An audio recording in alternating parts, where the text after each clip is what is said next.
G'day all, Steve here. Just thought I'd do a video on the dungeon generator in Tales of Argosa. So I will try and keep this pretty short. I'm not going to generate the whole dungeon, but I'll just give you an idea of how the tables work.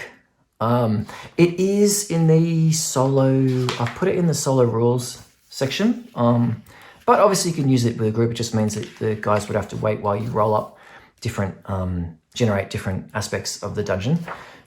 It is these 4 pages, but these, I've tried to keep it pretty compact. I haven't gone too crazy with it, but it does, these tables do reference other tables in the book. So trap tables and magic tables, loot tables, whatever. So it's sort of more versatile than what it might first appear, because it does, reference these other tables in the book. So let's get started. The first thing is to generate the dungeon site, which is a D20. 20. Catacombs. Love it. All right, we're going into the catacombs, boys. Okay, and then location. So if you're using a hex map like this one, you just, if you want to figure out a random location for it, roll 2d6, and it's that many hexes away from the closest settlement or the party's current position. So it's going to be 9 hexes. And for the direction, you can either read the signs. West. So you just go 1, 2, 3, 4, 5, 6, 7, 8, 9. It's in the swamp. Probably can't really see that's a swamp, but swamp. Or I mean, obviously, just roll d6 and 4, 1, 2, 3, 4. 1, 2, 3.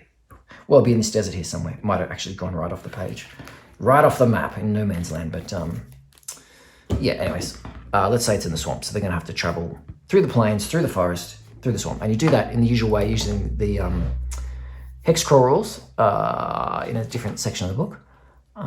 Then, okay, yep. So it's in the swamplands. And so obviously, so it seems to me these are very ancient catacombs that were there before the, river expanded and became swampy. All right, and size, D20, 8. So it is a medium, less than 30 rooms.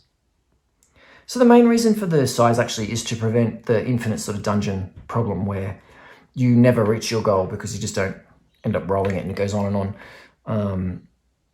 But I mean, obviously you can ignore this. If you could just let the dungeon generate itself and there will be entrances and exits and so on.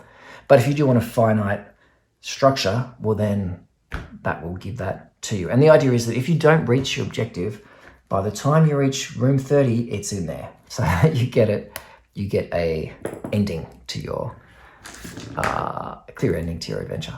Objective, okay, 2d6. 6 and 5. So 6 is examine, solve, verify, or understand, and 5 is special or magical weapon or armor. Verify. Well, I think this is probably then, I mean, it's a catacomb, so we can say that they're trying to verify that some lost magical weapon or special weapon or armor is still in the tomb, and steal it, of course, I guess, if they can. And if you want to figure out what it is, we can do the, do you say magical? Yeah, magic weapon. Oh, so maybe they've heard a rumor of this magical weapon in the, in these catacombs that was buried there. We can figure that out on, we could make that with the magic item generator. Certainly type. Oh, so weapon, okay, so let's go to, that's 59.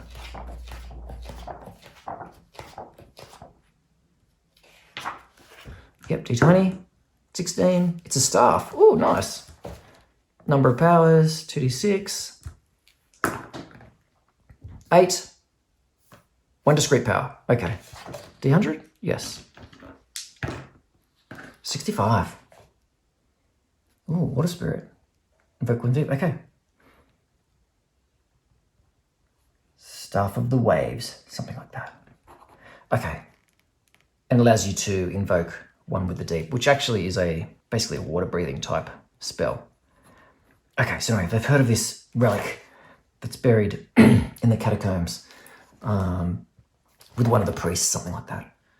and they want to go and get it. And either they're after that because they just want the stuff for themselves, or we can roll up a reward for them if some kind of quest giver has given them this 15, given them this quest, in which case they'll be getting 2d4, not d6. 4, 7, so 700. They'll get 700 SP and a potion, random potion, we can roll that up, as their reward if they retrieve the stuff of the seas for them. Okay. All right, now, next is the opposition, the main opposition in the catacombs. So we roll d20, 5, 2 hit dice creatures. All right, then we go to page 167, which is the monster lists. 2 hit dice. So we've got 16 entries in here, so we'll roll d20. Hopefully we won't get, oh, yep, sweet, 16. All good, zombies. All right, that actually suits it super well. So the main opposition are zombies. Okay. And so we don't need to roll up a secondary faction. And then we do 1d20 for the special leader. Now we could just make one of the zombies a boss, and that could be the leader, but I like to mix things up. Ooh, a Razcart. A Razcart in Tales of Argosa is a serpent man. It's like the boss. It's like the, where is it? Here we go. It's the noble cast of the serpent men. They seek to restore the serpent folk to greatness. They're spellcasters. They're very nasty. Oh, that's a bad baddie. Okay, I love it. All right, so the serpent man, obviously it's some kind of necromancer and has raised the zombies. And it's taken up residence in the catacombs. Okay, then we can, if we want more guidance about the leader's motivation and the status quo of the dungeon, we can read the signs to figure that out. So we draw 2 cards from our deck here, this open question oracle deck. And that will hopefully give us a bit of a snapshot of the current situation in the catacombs. Yeah, so let's do that and see what we get. Ooh. Companion, bonding, friend, joined, creator, growing, curious, expanding. Oh, yep. So I think what we're just going to say is that basically this Razcart is some kind of dread necromancer. He's raising more and more zombies and expanding. He's expanding his hold, or her hold, over the swamplands here. And maybe, there's some little outposts or something here who have begun encountering the zombies, something like that. And that's how word is filtered back to our party, who are in the settlement quite some distance away. All right, so that's basically the current situation. Probably the party has no clue about the Razcart, the serpent man who's behind it all, and is only aware that there is some The Walking Dead beginning to appear near these ancient catacombs. All right, that actually makes good sense. Okay, so then playing the adventure, you just use all the normal rules, right, for the game. But if you want to, so you can use, obviously you could use a pre-made map, one of Dyson's ones, one from Donjon, whatever. Or there's so many awesome maps available, or some from some other adventure, and just fill out the details of the rooms by using these tables. Or you can generate the whole thing. You can generate the map as well on the fly using these tables. Now, they are a bit, this is a random generator. It is a bit rough and ready. You're going to have to be willing to improvise and, sometimes just make judgment calls about where things are or what things are happening. That's going to almost be required. But, yeah, generally speaking, it works pretty well. So, all right, we're going to generate this one on the fly. So we will see what we will see. So the first thing is, how do we get into these catacombs? We'll roll d20. 5. Oh, there's a trapped archway. So straight away, trapped. Bloody dodgy necromancers. Okay, what kind of trap is it? Let's see, 2d6, 7. It is a minor trap. That is good, at least. Trigger 8, open, move, interact with it. So I think that can just be, if you pass under the arch, it's gonna trigger in some way. Either it's a, flagstone or some kind of tripwire or something, or magical sensor. Okay, and then mode of attack, 14. Oh, relocation. Oh, that's very odd. But that actually kind of makes sense because relocation minor, wasn't it? Yep. All turns on its axis, pushing them into another room or into a spike trap. Okay. Yep. So some kind of spike trap here. Awesome. 1. Yeah. Okay. This actually makes pretty good sense. So the necromancer, has set this up as a trap for, potential barbarians or whatever who are wandering around, catch them in this trap and then turn them into more zombies. I love it. All right. And then, so every room has D4 exits and the starting room has to have at least 2. So it's got 3. So you got the entry arch and we'll just go here and here. There's 2 more ways off there. Okay. And now obviously as well, when you're doing this, the usual rules apply. So, you can be looking for dungeon events, random encounters, those sorts of things might be popping up as you're playing. But just to give you an idea of how the generator works in terms of fleshing out the map and the rooms, I'm just going to focus on that. So, all right, so there's 2 ways forward. Let's roll for what kind of exits they are. 7 and 9. 7 is a normal door, awesome. And 9 is a jam door, okay. So, party can take their choice or open both and see what's beyond. 6, there's a medium-sized room here. And other one, 18 is a T intersection. Okay, so this leads to a T intersection. Okay. All right, now in this room, let's see what kind of room it is. So I've done it by theme, room theme, and then room contents, and then theme, items, and complications. So what was it? 19. 19? Yeah. Working. So some kind of, work-related room. And in catacombs, so that might be, well, let's just see if there's anything actually in it. 19. The freaking leader is in it. What? So we're going to reroll. Not at the very start. 5. Empty but with a complication. Okay, so this is some kind of, since it's a catacomb, some kind of, well, really, I don't know, embalming room or preparation room for entombing the bodies, right, in the little alcoves in different parts of the catacombs. So that's what it was, but it's empty. So all the jars are broken. There's nothing in here. It's been destroyed. But there is a complication. So we'll roll for D20. 13. Unstable. The chamber itself or something within is unstable, slippery, unsteady, etc. Subject to tremors. Okay. So I think there's some, it's such an ancient catacomb. There's a threat of collapse of the ceiling here. So that's something that the party would need to deal with. And then how many exits? 2. So there's that one and this one. So there's 1 way forward in this room. 19. Stairway. Oh, so this is going down further. All right, that will lead off somewhere. Let's go back then to this jam door. So the party forces the door, has a look. T intersection to the east is 16. A sloping corridor. So there's some kind of corridor going down. But not right down to where the stairs are probably. And the other one is 8. It's a large room. So this leads to a large room. And this room has, okay, it can have just one. All right, let's see what it is. So what's in this? What's the nature of this room? 8. This is a meeting room. Okay. So this is, okay, so this could be like a, well, that makes sense. This could be like a religious service room, like a sort of, not a church exactly, just a room where they perform religious services before they intern the bodies. Yeah, cool. Okay, that's what that is. And the contents are 6. Oh, I've already had that one. 8. Oh, that's the same one. 3. Oh, it's just empty. So this has been ransacked by zombies and whatever's been here before. There's nothing left of this room, or it's all deteriorated. It's all soiled. Okay, there's only one way out, so the party's got to come back. Now they can go down the stairs or go off on this sloping corridor. So let's do the sloping corridor. 7.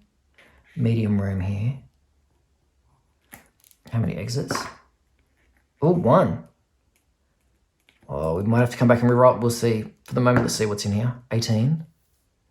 Weaponry. Ah, so there's some kind of armory in here. So maybe this is where the guards were. While the priests were working here and so on, and there was guards looking after the place. Or after the bodies are interned, I suppose there might be some guards who remain for a certain period of time to stop any grave robbers. All right, now, is there anything actually left in this armory? 10. Yes, 1d4 themed items. Okay, so for weaponry, okay, we're going to roll, so 1d4. So amongst all there's a lot of rusted weapons and other deteriorated leather armors and so on, but there's also 4 actual still usable items. 3, this is some kind of armor. All right, sweet. 12, there's a melee weapon. 17, there's a ranged weapon. Want everything. 1, oh, there's 2 armors. Okay, 2 armors, 1 weapon, 1 melee, 1 ranged weapon. Okay, and obviously we could roll this up. We could go to our armor tables, go to our weapon tables, and roll up what they are. But we won't worry about that for the purposes of this video. So there's a little armor in there. So now the party got to go back, back to here, to the stairs, looking down there. What is there? 17. T intersection, nice. All right, so they go off to the west. 16. Sloping corridor. Now, just a reminder that, of course, you know, your usual random encounters, dungeon event rules are in play if you're playing this. So, you know, this is quite a bit of exploration that has gone on. We haven't rolled up random encounters, opposition, or leaders yet. Well, we can leader at the start, but we ignore that. Excuse me. So, you know, there could have been some zombies or whatever, giant rats, other bits and pieces in this place already by now, but we're sort of skipping over that aspect just to try and show you how I'm just trying to show you how the sort of mapping works and the room generation works. Okay, so anyway, just a reminder. Now, in this room here, what have we got? Oh, is it a room? 17. It's a T intersection, another one. Jesus. Okay, so we'll keep going west, 7. Medium room, okay. Now, how many exits? It's got 2. Okay, so we'll do one there, one there. And 11, we've got a broken door, so they can see in there straight away. And 4, there's an archway here. Okay, now the theme of this room is, artistic and ornate. Okay. So, okay, let's just see what's in there, if there is anything. Oh, there's a secret door and something else. So, secret door here. And 20. Oh, there's a leader in here. Okay. All right, so what was the leader again? Oh, yeah, this is a serpent man. Well, actually, what would make sense is that beyond this secret door is the serpent man in here. So we'll say that. So the necromancer is in 6 hiding out, probably with little peepholes here so that he could see the party is in there. Probably going to try and ambush them now. We'll have to roll reaction for him. And in the other room, let's roll it up. 16. 2d6 opposition. Okay, there's zombies in here. 2d6 zombies. 5 zombies. So 5 zombies in that room. Artistic. Okay, and I think we'd also roll just for some, because this seems like it's, if the boss is here in the adjacent room, I feel like this should be a fairly important room of some kind. So 5, if we've got artistic, ornate. Okay, yeah. So in here we're going to have 2. There's various sculptures and things. So this is going to be some kind of blessing area, you know, or it's a,